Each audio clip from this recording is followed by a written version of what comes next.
Apa jadinya kalau inovasi jatuh ke tangan yang salah dan tidak ada yang bisa mengendalikannya?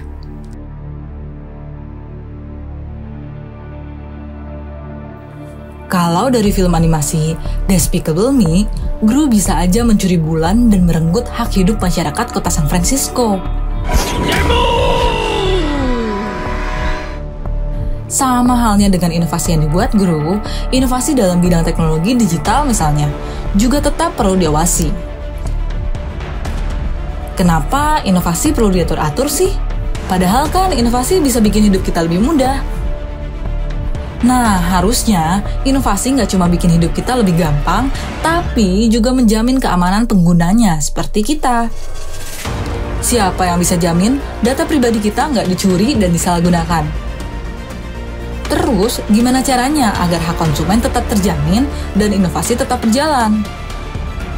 Yuk simak videonya biar kamu tahu pendekatan kebijakan apa yang cocok buat ekosistem digital di Indonesia. Sebelum lanjut, subscribe Chips Learning Hub dulu yuk!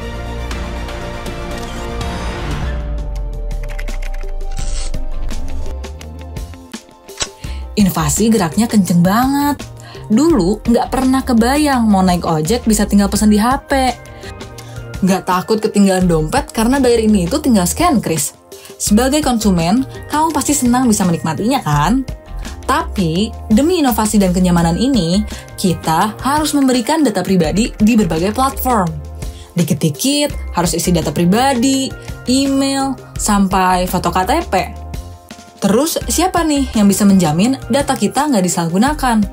Pemerintah, industri, atau kita sendiri sebagai konsumen? Nah, kita bisa jawab setelah membahas 3 pendekatan kebijakan berikut ini. Ada state regulation atau model tradisional, self-regulation atau pengaturan mandiri, dan co-regulation atau pengaturan bersama. Pertama, mari kita buka dengan pendekatan state regulation, alias pengaturan model tradisional. Pendekatan ini paling sering dipakai di negara Tiongkok dan Vietnam, di mana negara adalah pemeran utama dalam proses pembuatan kebijakan. Tapi, minimnya dialog dengan pelaku industri membuat kebijakan yang dilahirkan cenderung kaku, jadi kurang relevan dengan kebutuhan inovasi digital yang bergerak cepat. Akhirnya, inovasi digital seringkali terhambat, bahkan membuat ekonomi lesu. Pendekatan kedua, self-regulation atau pengaturan mandiri, yang justru membebaskan industri memegang kendali regulasi. Biasanya diterapkan di negara Amerika Serikat. Regulasi yang dibuat sifatnya lebih fleksibel karena industri bisa mengubah kebijakan sesuai dengan kebutuhan inovasi.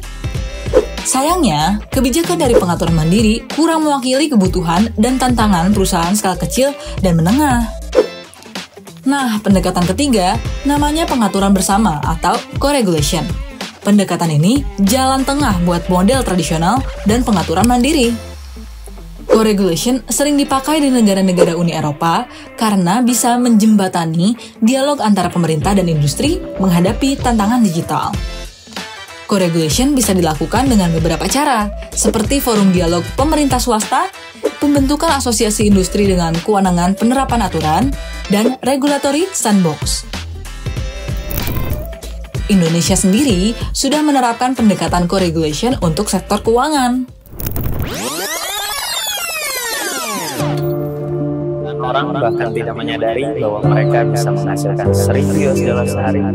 Pendekatan ini semakin populer sejak tahun 2018, di mana terjadi pelanggaran privasi data yang dilakukan oleh sejumlah perusahaan fintech. Semula berawal dari kasus Rupiah Plus yang menjadi cikal bakal pedoman perilaku dan kode etik fintech di Indonesia. Tahun 2018, pinjol tuh udah kayak solusi ajaib buat yang butuh uang cepat.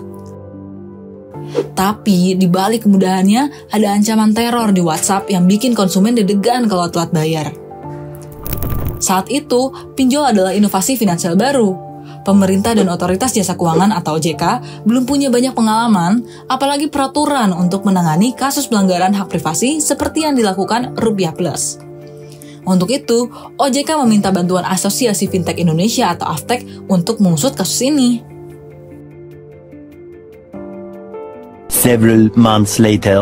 Investigasi selama 3 bulan oleh OJK, Aftek, Dewan Terkait, dan pengacara independen akhirnya membuat Rupiah Plus dilarang beroperasi selama 3 bulan. Nggak selesai sampai di situ, ternyata kasus Rupiah Plus cuma gunung esnya aja. Banyak fintech lain yang juga melanggar hak privasi konsumen.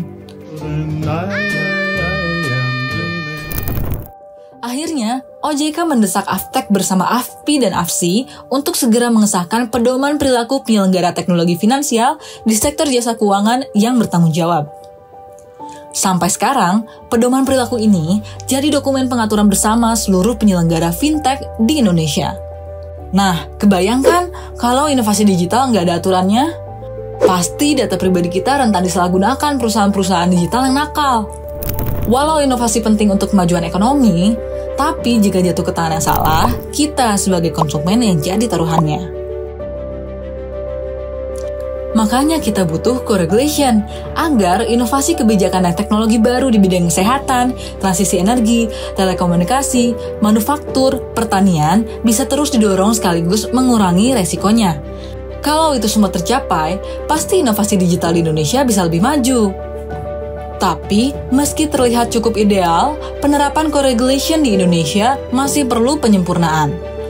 Tantangan seperti inklusivitas pemangku kepentingan dalam dialog pembuatan kebijakan dan kurangnya aturan khusus pelindungan data konsumen digital merupakan beberapa hal yang masih perlu perhatian pemerintah dan industri. Apakah co-regulation atau pengaturan bersama ini adalah pendekatan kebijakan yang tepat untuk inovasi digital di Indonesia? Share pendapatmu di kolom komentar yuk!